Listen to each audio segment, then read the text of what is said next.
दोस्तों नमस्कार, मैं मन्नू आपका स्वागत करता हूं क्रेजी फॉर रियलिटी में। दोस्तों आज हम बात करेंगे 2023 में रिलीज हुई फिल्म कंजूस मक्खी चूस की। तो दोस्तों ये कहानी है लखनऊ में रहने वाले एक बहुत बड़े कंजूस जमुना प्रसाद पांडे की। फिल्म की शुरुआत में हमको दिखाया जाता है कि जमुना प्रसाद पांडे कितना बड़ा मक्खी चूस है। फिर शुरुआत के कुछ सीन्स में उसी कंजूसी को बताया जाता है। जैसे एक सीन में वो खाली हो चुके टूथपेस्ट के डब्बे से पेस्ट को बेलन से पिचका पिचका कर निकाल रहा है। फिर घर में बाथरूम के होते हुए भी अपने बच्चे के साथ गोमती नदी के किनारे पर नहाने जाता है, जिससे घर का बिजली और पानी का बिल कम आए। अपने कपड़ों को प्रेस करने की बजाय गद्दे के नीचे रखता है, जिससे बिजली का बिल कम आए। दोस्तों जमुना पांडे की एक पूजा सामग्री की दुकान है, जिसमें वो रोज एक ही अगरबत्ती भगवान के सामने घुमाकर बुझाकर रख देता है। और उसकी दुकान में काम करने वाला लड़का जब महीनों से कोई अपनी पगार मांगता है तो उस पर एहसान जता देता है कि अरे हम काम भी दें और पगार भी। फिर भी वो लड़का क्यों बिना किसी पगार के उसकी दुकान में काम कर रहा होता है ये पता नहीं है। सोशल वर्कर लोगों को जागरूक करने के लिए जो पर्चे बांटते हैं, उनसे उनकी हेल्प करने के बहाने पर्चे लेकर अपनी दुकान के काम में उनको इस्तेमाल करता है। दोस्तों कंजूसी का आलम ये है कि जमुना पांडे जब गरीबों के लिए होने वाले भंडारे का बोर्ड देखता है तो अपने परिवार को माँ बाप बीवी बच्चा को एक पार्टी के नाम से बुला लेता है, और वो भी पुराने कपड़े पहनकर आने के लिए बोलता है। जब उसका परिवार आता है तो भंडारा देखकर वो गुस्सा होने लगते हैं, लेकिन जमुना रोग आकर कसम देकर उन सबको मना लेता है, रोक लेता है, और ना सिर्फ सबको खाना खिलाता है बल्कि 2 बड़े खाली टिफिन में खाना पैक भी करवा लेता है और घर ले जाता है। अब दोस्तों जैसा कि फिल्म का नाम है, जमुना की कंजूसी बस इतने ही हिस्से में दिखाई गई है। उसके बाद फिल्म का ट्रैक अचानक से बदल जाता है। अब होता क्या है, एक दिन सुबह सुबह नहा धोकर तैयार होकर जब जमुना दुकान के लिए निकलता है तो मोहल्ले के रास्ते में उसकी बुआ मिल जाती है। दोस्तों बुआ की कहानी ये है कि जवानी में उनका हस्बैंड उन्हें छोड़कर चला गया और आजकल वो सोशल मीडिया पर रील्स बनाकर अपने फॉलोअर बढ़ाने में लगी रहती हैं। खैर बुआ जमुना से पूछती हैं कि रात को 2:30 बजे वो कहाँ जा रहा था, और जमुना ये बात सुनकर घबराकर बात को टाल देता है, और बुआ समझ जाती कि कुछ गड़बड़ है और जमुना के घर पे जाकर सबको ये बता देती है कि उस पर नजर रखो, रात को 2:30 बजे जमुना कहीं जाता है। जमुना की बीवी को लगता है कि जमुना का कहीं और लफड़ा चालू है। सब लोग प्लान बना लेते हैं कि रात को रंगे हाथों जमुना को पकड़ेंगे। अब दोस्तों जैसे ही रात के 2:30 बजते हैं, जमुना चुपचाप शॉल ओढ़कर टॉर्च लेकर घर से बाहर निकलता है और जमुना की बीबी सास ससुर के साथ में उसका पीछा करने लगती है। चोरी चोरी जमुना जाता है एक पुराने बंद पड़े पुलिस स्टेशन में। जब सब लोग जमुना पर धप्पा मारते हैं, उसको रंगे हाथों पकड़ते हैं, तब खुलता है एक बहुत बड़ा रहस्य। दरअसल दोस्तों जिस तरह बच्चे अपने पैसे बचाकर गुल्लक में जमा करते हैं, वैसे ही जमुना पैसे बचाकर यहाँ पर रखता है। ओ माय गॉड, इतना बड़ा रहस्य, ये जानकर तो मैं शॉक्ड हो गया। जमुना का बाप उसे डांटते हुए कहता है कि पैसे ही रखने थे तो तू यहाँ क्यों आता है, बैंक में क्यों नहीं रखता। तो दोस्तों जमुना को देश के बैंकों पर बिल्कुल भरोसा नहीं है। वो बताता है कि बैंक का क्या भरोसा, मैं एक एक पैसा जमा करता रहूं और कब कोई बेजा माल्या आकर पैसा लेकर विदेश भाग जाए। बात तो सही है, लेकिन दोस्तों पैसा जमा करना ही था तो रोज रोज क्यों जाना। 2-4 दिन इकट्ठे कर लो, फिर रात को एक बार जाके जमा कर दो, और रात को करेक्ट 2:30 बजे ही क्यों जाना है। जैसा कि मैंने कई बार कहा है कि सस्पेंस पैदा करना बहुत आसान है, लेकिन उसे लॉजिक के साथ जस्टिफाई करना बहुत मुश्किल। तो यहाँ पे भी सस्पेंस बिना किसी मतलब का था। खैर दोस्तों अब शुरू होती मेन कहानी।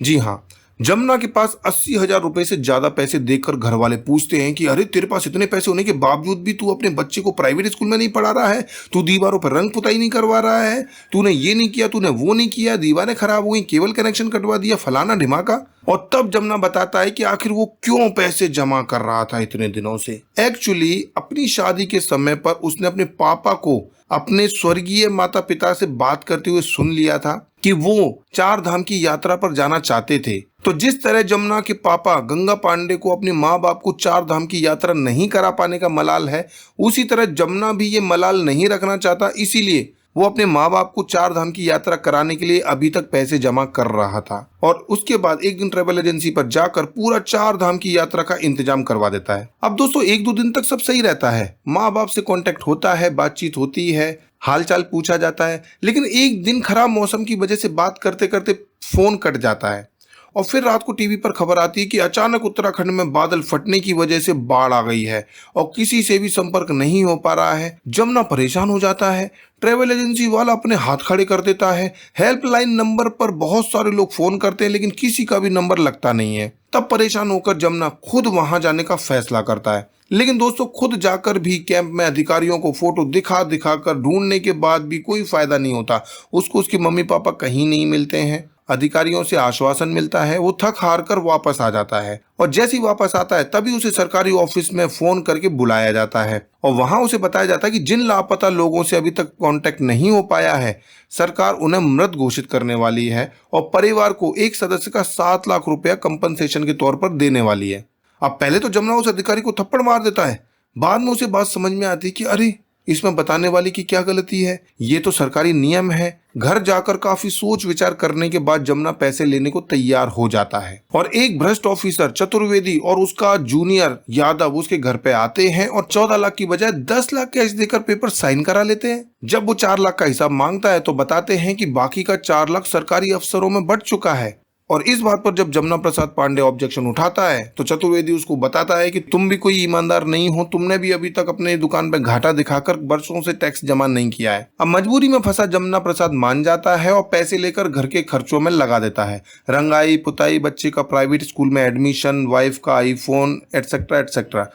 फिर एक दिन अचानक जब जमुना पांडे अपनी फैमिली के साथ अपने घर पे वापस लौटता है तो देखकर शॉक्ड हो जाता है। उसके माँ बाप उसके घर में हैं। पहले तो वो उन्हें भूत समझता है, लेकिन बाद में पता चलता है कि अरे वो वाकई में लौट के आ गए हैं। और गंगा पांडे उसे अपने सर्वाइवल की स्टोरी सुनाता है कि कैसे उनके फोन बाढ़ में बह गए थे और किसी का भी नंबर नहीं होने की वजह से वो किसी को कॉल नहीं कर पा रहे थे और कैसे वो दोनों आपस में बिछड़ चुके थे और कैसे गंगा प्रसाद पांडे ने कैंप में अपनी बीवी सरस्वती पांडे के पाद मारने की स्टाइल से उसको ढूंढ निकाला। खैर दोस्तों, अब जमुना के लिए टेंशन हो गई है कि वो पैसा ले चुका है, लेकिन अपने माँ बाप के नाम के आगे लिखा स्वर्गीय हटाने के लिए वो सरकारी ऑफिस में चतुर्वेदी के असिस्टेंट से मिलता भी है, जो टेंशन में आकर समझाता है कि पैसा भी रखो, अपने माँ बाप को भी रखो, लेकिन छिपा कर रखो, किसी को भी पता नहीं चलना चाहिए। लेकिन जमुना को यह मंजूर नहीं है। घर आकर जमुना पैसे जमा करने की कोशिश करता है। 60,000 रुपए का आईफोन 4 दिन के बाद 10,000 का हो जाता है। स्कूल की फीस वापस नहीं होती, बाकी के खर्चे भी वापस नहीं होते और एक दिन चतुर्वेदी भी जमुना की दुकान पर आकर उसको धमका के जाता है कि अगर वो पैसे वापस करने की कोशिश करेगा तो उसे पुलिस केस में फंसा दिया जाएगा। इसलिए जमुना अपने माँ बाप को छिपा कर रखने में ही भलाई समझता है। लेकिन दोस्तों, भला ऐसी बातें छिपाई छुपती हैं क्या?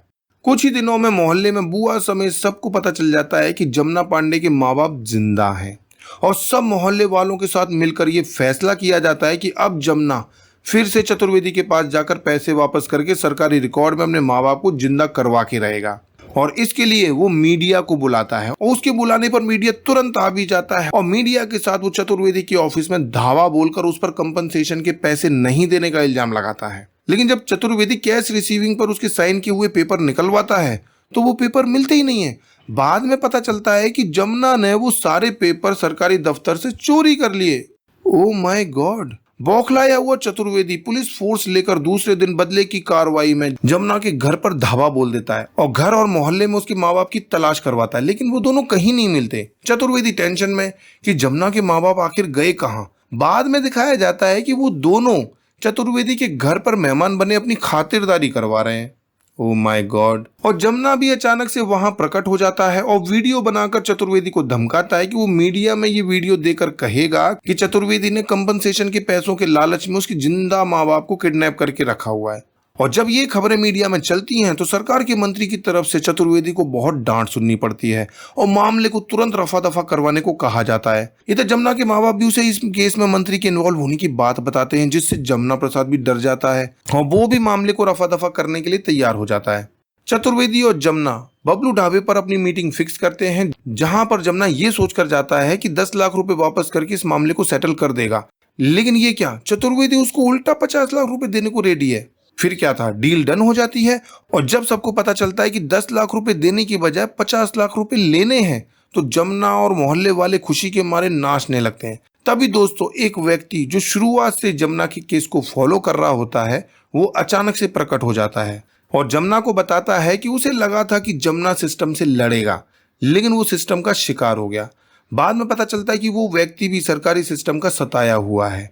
और दोस्तों, उसकी इमोशनल कहानी सुनकर कंजूस मक्खी चूस जमुना पांडे अचानक से 50 लाख रुपए ठुकरा कर सिस्टम से लड़ने वाला इंसानियत का देवता, गरीबों का मसीहा बन जाता है। और फिर दोस्तों, घोटाला मंत्री के ऑफिस में जब इस केस की सुनवाई होती है तो जमुना पांडे लंबे इमोशनल डायलॉग सुनाकर पूरे 150-200 करोड़ के सरकारी घोटाले को उजागर करता है, सबको इम्प्रेस कर देता है, मीडिया में छा जाता है और फिर जैसा कि होना था, जमुना के फेवर में फैसला आता है। सरकारी पेपर पर उसके माँ बाप को जिंदा कर दिया जाता है और उसे 10 लाख रुपए ही वापस करने होंगे जो उसने लिए थे, वो भी कुछ समय की मोहलत पर। और रिश्वतखोर चतुर्वेदी और बाकी अफसरों पर भी कार्रवाई होती है। और दोस्तों इस तरह ये कहानी यहीं खत्म हो जाती है। तो दोस्तों आप इस बारे में क्या कहना चाहते हैं? वीडियो अगर अच्छा लगा हो तो लाइक कीजिए, शेयर कीजिए और देखते रहिए क्रेजी फॉर रियलिटी।